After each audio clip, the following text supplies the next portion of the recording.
Hi friends, ഞാനിന്ന് വന്നേക്കുന്നത് എൻ്റെ മുടി ഒന്ന് സ്ട്രൈറ്റൻ ചെയ്യണം. അപ്പോൾ എങ്ങനെ പ്രോപ്പറായിട്ട് സ്ട്രൈറ്റൻ ചെയ്യാമെന്ന് കാണിക്കാം.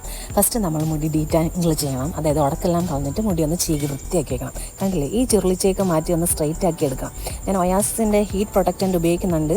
നിങ്ങൾ സ്ഥിരമായിട്ട് ഹെയർ സ്ട്രൈറ്റൻ ചെയ്യണവരാണെങ്കിൽ ഉറപ്പായിട്ടും ഒരു ഹീറ്റ് പ്രൊട്ടക്റ്റൻ്റ് ഉപയോഗിക്കണം. ഞാൻ മുടിയിൽ മൊത്തമായിട്ട് അടിക്കുന്നുണ്ട്.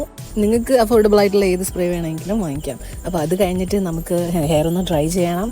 പിന്നെ ഹെയർ ഡ്രൈ ചെയ്യുമ്പോൾ ലാഷസ് എങ്ങനെ വെച്ചിട്ടുണ്ടെങ്കിൽ അതൊന്ന് ഊരിപ്പറന്ന് പോകാതെ നോക്കണം. കണ്ടോ, ഇങ്ങനെ എൻ്റെ ലാഷസൊക്കെ കണ്ടില്ലേ, ഇപ്പോൾ വേണമെങ്കിൽ ഊരി പോകാമെന്നുള്ള രീതിക്കാണ്. ഒരുവിധം പ്രൊഫഷനും എല്ലാം കഴിഞ്ഞതിന് ശേഷം ഇങ്ങനെ ഒരു സെക്ഷൻ ക്ലിപ്പ് എടുക്കണം. അല്ലെങ്കിൽ ഏതെങ്കിലും ക്ലിപ്പ് എടുത്താലും മതി, കുഴപ്പമൊന്നുമില്ല. എന്നിട്ട് നമുക്ക് ആദ്യത്തെ സെക്ഷൻ ക്ലിപ്പ് ചെയ്ത് വെക്കാം. എന്നിട്ട് നമുക്ക് താഴേന്ന് തന്നെ സ്ട്രൈറ്റ് ചെയ്ത് തുടങ്ങാം കേട്ടോ. ഞാൻ ഉപയോഗിക്കുന്നത് ഐക്കോണിക്കിൻ്റെ സ്ട്രൈറ്റ്നറാണ്. ഞാൻ വാങ്ങിച്ചിട്ട് ഇതിപ്പോൾ 5 വർഷത്തോളമായി. എന്നിട്ട് നന്നായിട്ട് അത് ഇങ്ങനെ സ്ട്രൈറ്റ് ചെയ്യാൻ പാടില്ല. നമ്മളൊരു ചീപ്പ് ഉപയോഗിച്ചിട്ട് വേണം അത് സ്ട്രൈറ്റ് ചെയ്യാൻ. എന്നാലേ നമ്മുടെ ഹെയർ നന്നായിട്ട് നമുക്ക് സ്ട്രൈറ്റൻ ചെയ്യാൻ പറ്റുള്ളൂ. ഇല്ലയെന്നുണ്ടെങ്കിൽ അത് ലാസ്റ്റ് ചെയ്യില്ല. കണ്ടില്ലേ, ഞാനതിപ്പോൾ അത് ഒരുവിധം കൂട്ടി വെച്ചേക്കുവാണ്. എനിക്കത് എക്സ്പീരിയൻസ് ഉള്ളത് കൊണ്ടിട്ടാണ്.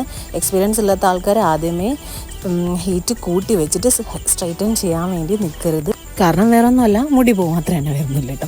പിന്നെ എനിക്കിത് എക്സ്പീരിയൻസ്ഡ് ആയതുകൊണ്ട് ഞാൻ പെട്ടെന്ന് ചെയ്ത് തീർത്തു. ഈ ഒരു ഫീൽഡിൽ വന്നിട്ട് ഒരു 6-7 വർഷമായി. പിന്നെ 2-3 സെക്ഷൻ എടുത്തിട്ട് ഞാൻ അത് സ്ട്രൈറ്റൻ ചെയ്യുന്നുണ്ട്.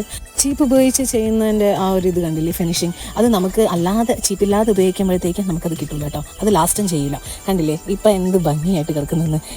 ചീപ്പ് ഉപയോഗിച്ചിട്ട് നീറ്റായിട്ട് സ്ട്രൈറ്റ് ചെയ്യാമെന്ന് കണ്ടില്ലേ. അപ്പോൾ നിങ്ങളിനി സ്ട്രൈറ്റ് ചെയ്യുമ്പോഴത്തേക്കും ചീപ്പ് മറക്കില്ലല്ലോ. വീഡിയോ ഇഷ്ടമായ സബ്സ്ക്രൈബ് ചെയ്യാൻ മറക്കല്ലേ. ഇനിയുള്ള എൻ്റെ വീഡിയോസ് സെലിബ്രിറ്റി ഹെയർ സ്റ്റൈലിംഗ് എങ്ങനെ ചെയ്യാമെന്നുള്ളതാണ്. അപ്പോൾ ഇന്നത്തേക്ക് ഞാൻ പോകുന്നു. Tata bye.